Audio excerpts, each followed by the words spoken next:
toe ek gehoor het dat die Algemene Sinode eintlik vir die verskeie NG Kerke gevra het om dieselfde tema vir Pinkster te gebruik, en dis dan nou die Onse Vader gebed, toe het ek eintlik vreeslik lag gekry, want Pinkster gaan ons nou eintlik oor die Heilige Gees. En hier is die Onse Vader gebed, dit fokus ons nou natuurlik meer op gebed. Maar toe het ek net besef, mens kan nie Jesus, die Seun, die Vader en die Heilige Gees skei nie. Hulle is een God. En dit is baie belangrik dat ons dit moet besef. En julle sal sien, aan die einde gaan ons 'n bietjie praat oor Jesus, wat vir ons brood is. En ek gaan dan met daai metafoor afsluit. Maar voor ek daarby kom, en om net seker te maak dat almal weet wat die tema is vanaand, of die bede waarna ons vanaand gaan kyk, gee ons vandag ons daaglikse brood. Ek sou môre gepreek het, toe ruil ek uit met Stanwin, want ek het gevoel hierdie een is 'n lekker een om 'n boodskap uit te vorm, bietjie makliker. Nou as ons kyk na hierdie woorde, hierdie gebed wat mens uiter, gee ons vandag ons daaglikse brood. Nou, as ons na hierdie bede kyk, is daar 4 dinge wat ons kan identifiseer. 4 dinge wat ons dan eintlik vra of eintlik erken en bevestig wanneer ons hierdie gebed bid. Nou die eerste ding wat ons erken wanneer ons bid, gee ons vandag ons daaglikse brood, is ons erken ons afhanklikheid van God. Dis die heel eerste ding wat ons erken. En ons weet, dis eintlik teen ons kultuur om te erken dat ons afhanklik is van iets of iemand. Want wat leer ons kultuur ons? Ons kultuur leer ons jy moet so gou as moontlik, so onafhanklik as moontlik wees. Wanneer jy uit die huis uit gaan, wanneer jy student is, en ek kan self daarvan getuig, die eerste ding wat jy wil doen is, jy wil emosioneel onafhanklik raak van die ouers, dan wil jy finansiëel onafhanklik raak, dit vat ongelukkig bietjie langer as wat mense hoop, maar dit is die kultuur waarin ons leef. Ons streef na onafhanklikheid. So vir ons om te erken dat ons afhanklik is van God, is baie, baie belangrik. Ietsie wat ons ook moet onthou wanneer ons hierdie bede bid, is dat God ons niks skuld nie. Inteendeel, ons skuld alles vir God. Hierdie erkenning van afhanklikheid van God laat my dink aan daardie liedjie, en ek gebruik dit amper met elke tweede boodskap wat ek gee. Dit laat my dink aan daai woorde wat sê, wat ek is net genade, en wat ek het, is net geleen. En niks wat ons het, kom nie van God af nie. Dis baie belangrik om dit te besef. Ek wil graag bietjie teruggaan in die Ou Testament en bietjie gaan kyk na die verhaal van die Israeliete wat in die woestyn is. Ek gaan vir ons lees uit Eksodus 16 vers 4. Daar staan, die Here het toe vir Moses gesê, ek gaan vir julle kos uit die hemel laat reën. Die volk kan elke dag uitgaan en genoeg kos vir die dag bymekaar maak. Ek gaan hulle toets om te kyk of hulle na my wil luister of nie. So die opdrag was, hulle moes net genoeg vir die een dag bymekaar maak en nie meer as wat hulle nodig gehad het vir daardie dag nie. Wat toe gebeur het is, hulle het toe meer, hulle was eintlik maar gulsig, hulle het meer bymekaar gemaak en die volgende dag was die manne eintlik vrot. En hulle kon dit in elk geval nie gebruik nie. Met ander woorde, dit gaan oor die afhanklikheid om te besef, gee ons vandag ons daaglikse brood. Om te besef dat God elke liewe dag vir ons voorsien. Ons is totaal en al afhanklik van hom.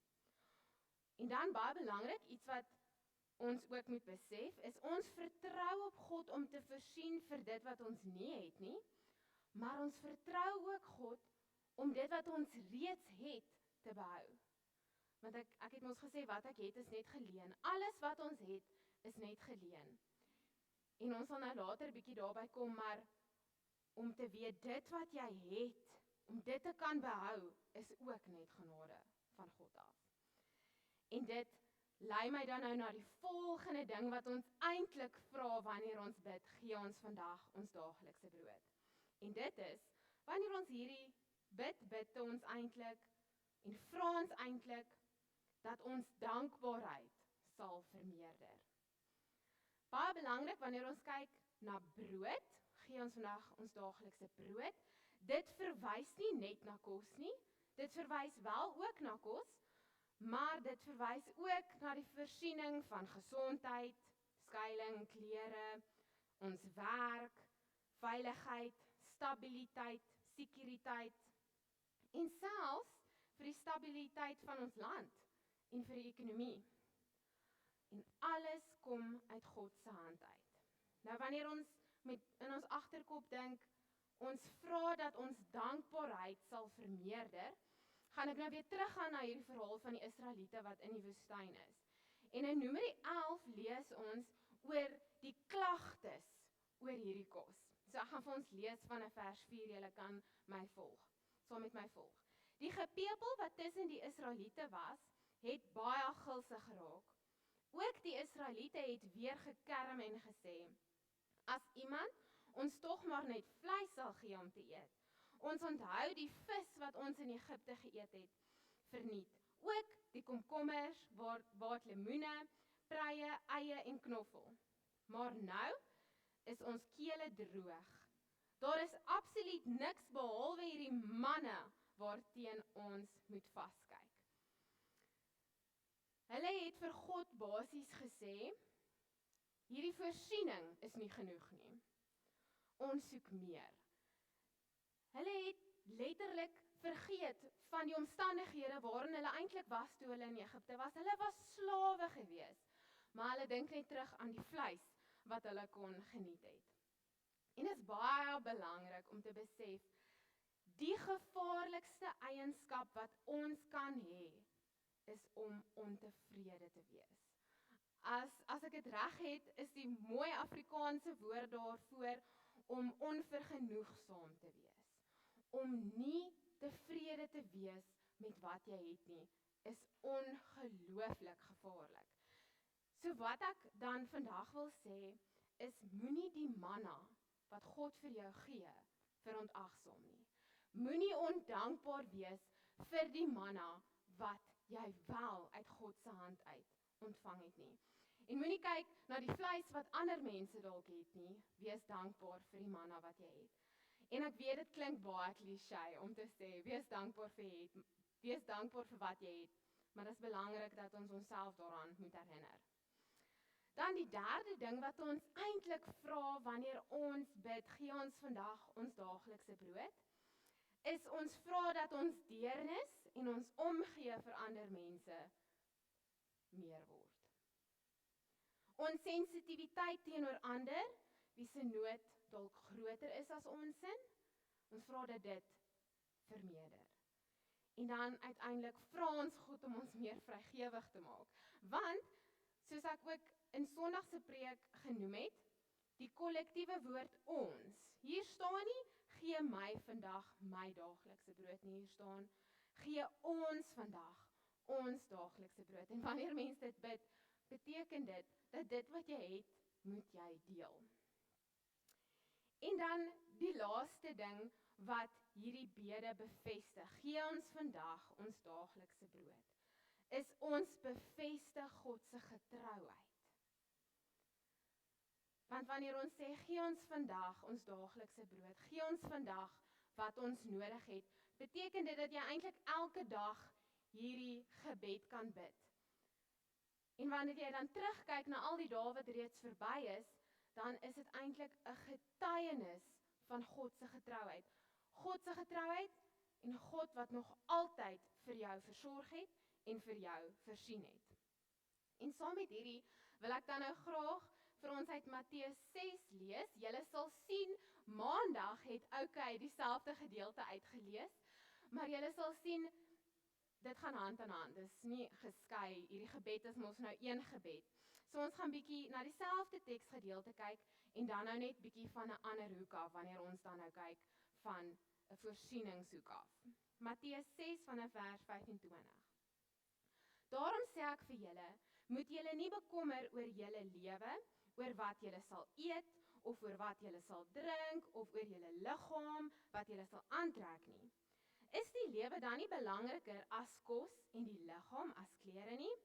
Let op, die voëls van die hemel, hulle saai nie, hulle maai nie, en hulle versamel niks in skure nie. Tog sorg julle hemelse Vader vir hulle.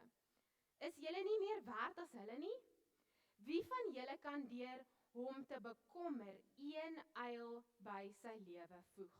Dit beteken maar net wie kan hulle lewe verleng deur te bekommer. En waarom is julle oor klere bekommerd? Let op die wilde narsings, hoe hulle groei. Hulle soeg nie en hulle spin nie.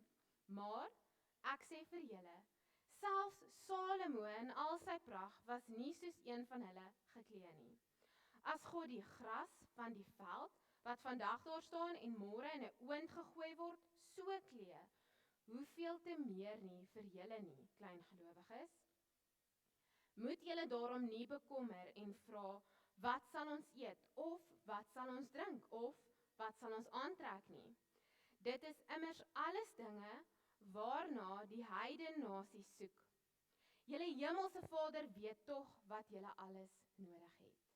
Maar soek eers die koninkryk van God en sy geregtigheid, en al hierdie dinge sal vir julle bygevoeg word.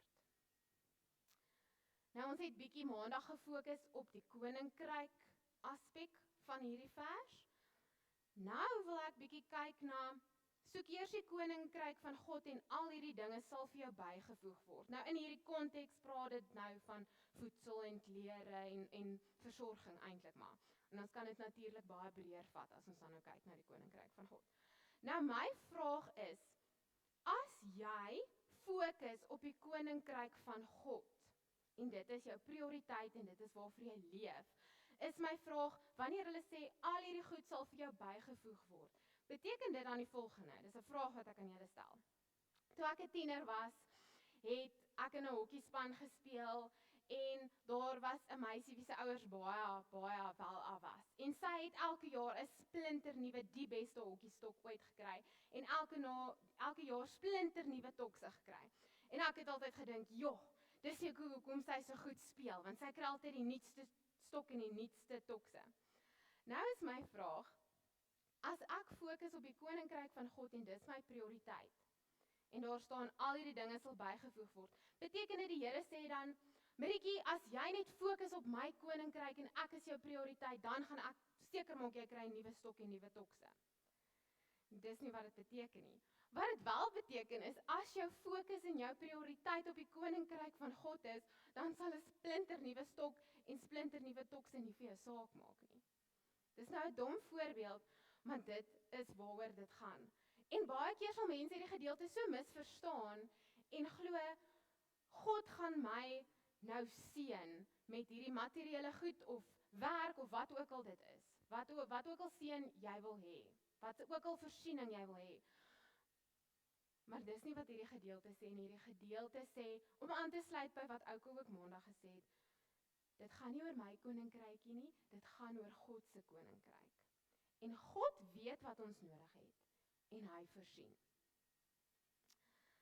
Ek wil dan nou afsluit deur vir ons Johannes 6 vers 48 te lees, en dit is baie interessant, want wat hier gebeur is dat Jesus homself vergelyk met manna, en hy vergelyk homself met brood. En ons gaan bietjie kyk wat se waarhede daar vir ons toegesluit is, wat ons nou gaan oopsluit. Johannes 6 vanaf vers 48. Dis dan nou Jesus wat hier praat. En Jesus sê, ek is die brood van die lewe. Julle vaders het in die woestyn die manna geëet en nogtans gesterf. Maar die brood wat uit die hemel neerdal, sodat iemand daarvan kan eet en nie sterf nie, is dit. Dis nou Jesus, ek is die lewende brood wat uit die hemel neergedaal het. As iemand van hierdie brood eet, sal hy vir ewig leef. En die brood wat ek sal gee, is my liggaam, wat ek gee vir die lewe van die wêreld. So as ons bietjie dink aan die nagmaal, Jesus wat sy liggaam vergelyk het met brood. Sy liggaam wat gebreek is vir my en jou. Hier kom die metafoor weer deur. En hy gaan terug na die Ou Testament toe, die verhaal waarna ons nou gekyk het van die Israeliete wat in die woestyn is. En hy sê net soos wat die manna uit die hemel uitgekom het en voorsien het vir die Israeliete, hierdie manna was wel vir hulle fisiese liggame. Net so kom Jesus het neergedaal uit die hemel uit. Die vergelyking is nogals baie naby aan mekaar, maar Jesus versorg ons gees. Want hy sê dan op die einde, ek gee vir die lewe van die wêreld. As iemand van hierdie brood eet, sal hy vir ewig lewe. Met ander woorde, wat hy eintlik sê is, ons het Jesus nodig. Ons het Jesus brood nodig om te lewe.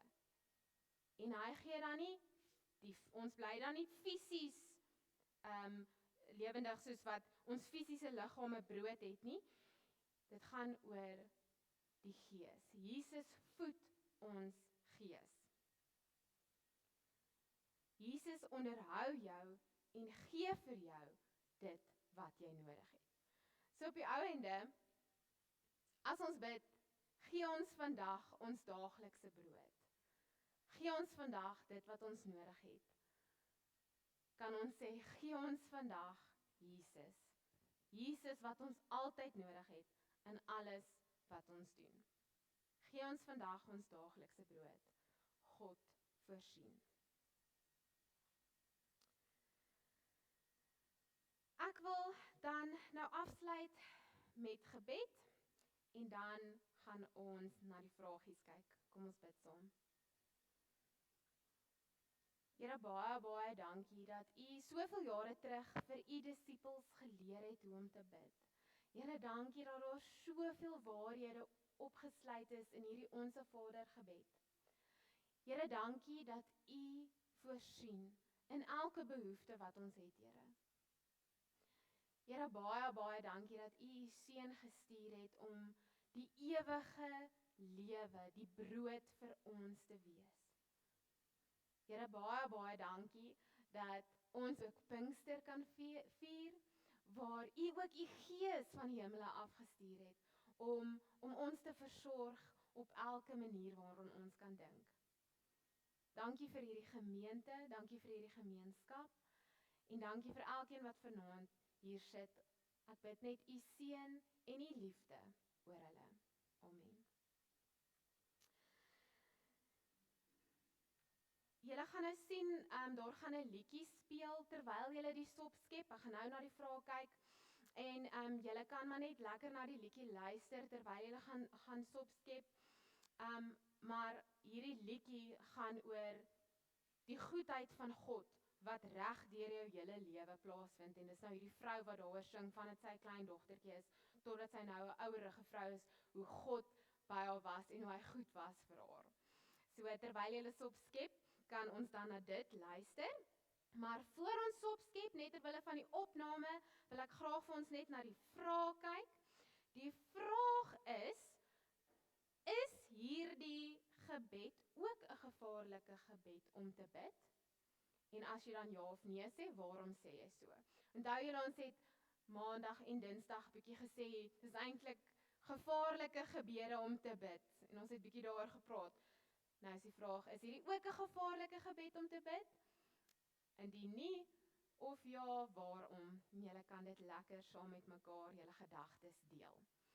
Maar kom ons gaan skep sop en dan kuier ons lekker, terwyl ons ook na die lied luister.